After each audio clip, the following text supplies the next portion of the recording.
Welcome, everybody, to this ChannelVision podcast where we welcome from LogMeIn, Chris Savio. Chris is the Senior Director of Product Marketing. Chris, very excited to talk with you here today. How you doing?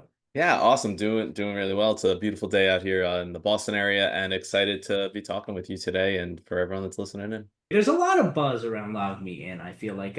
Could you talk about some of the recent developments that have kind of contributed to that for you guys? Yeah, 100%. So with our Resolve product, our UEM platform, we've been doing a lot of stuff with innovating around two kind of key areas. One is with AI. Obviously, everyone's doing a lot with AI these days. And so we've been developing a lot that really supports managed service providers from both the intelligence side, so helping them to work smarter, to really understand their data more easily without trying to dig in themselves. As well as from an automation standpoint, kind of unscripted, agile automation to something we call a virtual technician, that has been in beta for a while, going to GA in the next few weeks, and the feedback's been great for helping make teams smarter, make them more productive. And then the other side of it is with our mobile device management platform that we've been continually innovating on. I feel like it's an opportunity for managed service providers to really grow what they're offerings to their customers and leveling up the security for their environments as well. You mentioned Resolve, and like right off the bat, I mean, what are we talking about with Resolve? What exactly is this service? Yeah, so as I mentioned, it's a I like to think of it as kind of a modern UEM platform. I say modern because usually when a lot of organizations think of unified endpoint management solutions, they're very heavy, very clunky offerings. Not something that I think has really made its way to the MSP space in particular. Usually, it's been that combination of your PSA tools and your RMM platforms. Um, so it's this unified endpoint management solution that covers everything from your traditional endpoint management, so monitoring, security, patching, and so forth, to mobile device management, as I previously mentioned, covering that side of it through hands-on support. So also kind of LogMeIn has been known historically for its remote access and remote support technology. So that's natively integrated throughout the workflows, which kind of ties everything together with some asset management capabilities as well. When you talk about protecting data, I'd like to talk about that MSP security. Why exactly is it critical in your opinion for like RMM and MDM, remote support, backup? Why is it important for those to be integrated, not just loosely connected, as part of an MSP strategy? Yeah, I mean, I think there's probably two sides. From the security side of it, it really is so there is no device left behind if you think about it, right? From the stance of dealing through the whole life cycle, setting up policies, configuring them, and getting them into the hands properly provisioned for your customers' employees, through staying on top of them, right? Keeping things patched, making sure things haven't gone missing, making sure they're not being used the wrong way, right? And then tucking in a tool that is secure from support, right? So you're not potentially using another tool when you have to get in for hands-on support that is disconnected and potentially can be used maliciously, with ad hoc support rather than something that's actually an endpoint, a host that lives on the device to make it seamless and easy and kind of trusted from that end of it. I think is key, right? And that's the security part of it. When you think about just the efficiency side and trying to workflows and so forth, obviously having things natively integrated and connected makes a lot less of the context switching from one tool to another, kind of your alt tab, spending time from one to the other, or moving through systems to support different customers is just a cherry on top, I guess. Okay. Okay. Now we were talking about Resolve earlier. How does that kind of benefit MSPs having Resolve? Yeah, I mean, I think really having everything kind of in one place, and our platform, Resolve, launched, back in 2022, and so we have the ability to have our foundation built on a lot of modern kind of code stack and technology, right? And what that does for us is it allows us to develop much faster than a lot of other platforms out there, so we can bring innovation to our customers much more quickly, bleeding edge, fix things a lot more easier, develop on stacks that are a lot more faster and reliable as well. So just from kind of that trusted tool, gives you that kind of peace of mind. And then marry that really with this kind of natively integrated capabilities, right? Not kind of patching together different acquisitions maybe that came in, but really that grounds up of connecting the ticketing capabilities with the asset management, with your monitoring, with your remote support, and everything speaks to one another is huge. Right. And so really kind of that ability for us to do that, I think has provided service providers, right? A modern platform, something that's easy, user-friendly, not too clunky, onboard themselves, their agents, their customers much more quickly, and then work seamlessly from, one task to another. All right, let's talk about the zero trust approach. Obviously, a huge thing. How does that help MSPs mitigate today's, yeah, I guess you'd say more pressing security threats, especially in a hybrid or remote environment, something like that? Yeah, right. I think, first I would just say, the term zero trust has probably been overused. Unfortunately, someone that's in the marketing space, myself, I think us marketers maybe overuse the term a little bit, and I think it's lost some of its gravitas or importance, or underlying meaning, right? But really, from what I see, the core of it is this whole concept of, never trust, always verify, right? Like the old day, right? The trust but verify. No, this is never trust and always verify at every point, right?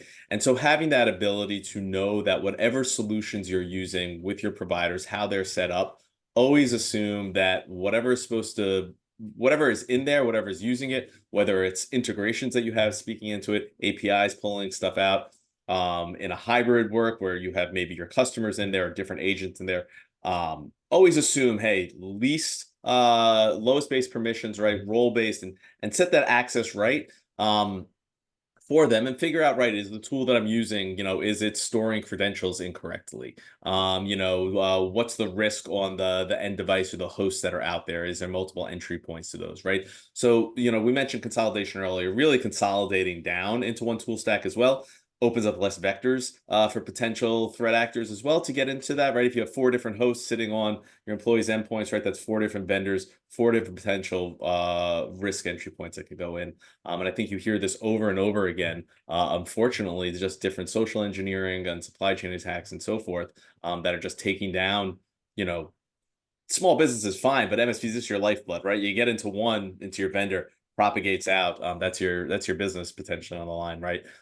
So having that kind of that approach to always ensure that things are being verified at every step of the way, regardless of what it is really the crux of what zero trust means, and I think why it's important to at least follow the maybe not to the letter of the law, but at least the theory behind it.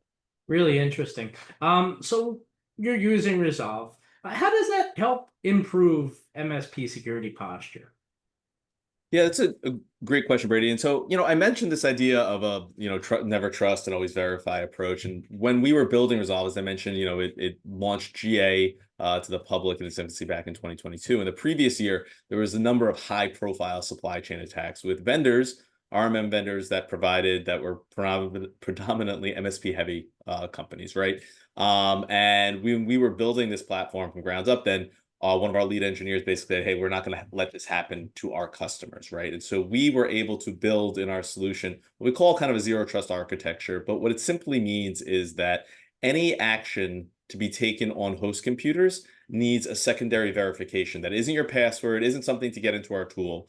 It's an individual key just known to one person, and it's unique to them. We don't from the LogMeIn side store any of this information or credentials, and so God forbid someone gets in social engineering through one of your agents or something like that, they couldn't run anything on devices. God forbid someone got into the LogMeIn backend systems and was able to breach in or something like that, they couldn't push out updates or exploit anything as well, because when a command gets to your host, if it doesn't have this extra signature key, is what we call it, it just rejects it and ignores it. And so this type of build and architecture is something unique in the space and really gives MSPs a peace of mind. Like, my business isn't at risk. This is another step, another sales point to their customers, right? If you're going out to someone and saying, hey, they use this other service and there's risk there, right? There's breaches with XYD vendor that have gone on or different incidents. That wouldn't happen with Resolve.